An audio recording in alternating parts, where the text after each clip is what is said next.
Қайырлы күн достар. Мен сіздерге бүгін Windows'тың жаңартуларын өшіруді көрсетемін. Яғни обновлениені өшіруді. Кей жағдайда қолайсыз жағдайлар болып жатады. Компьютерді өшірер немесе қосар кезде завершение работы с обновлением не выключайте компьютер деп тұрып алады. Ондай жағдайдан қалай сақтану керек?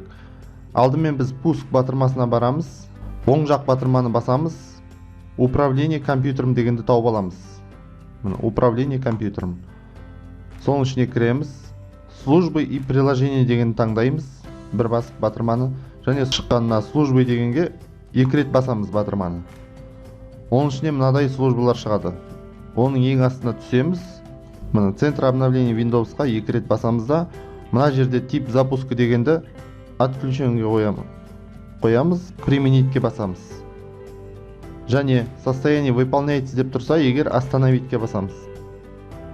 Процестің тоқтауын күтеміз, окей батырмасын басамыз. Назарларыңызға рахмет, сау болыңыздар.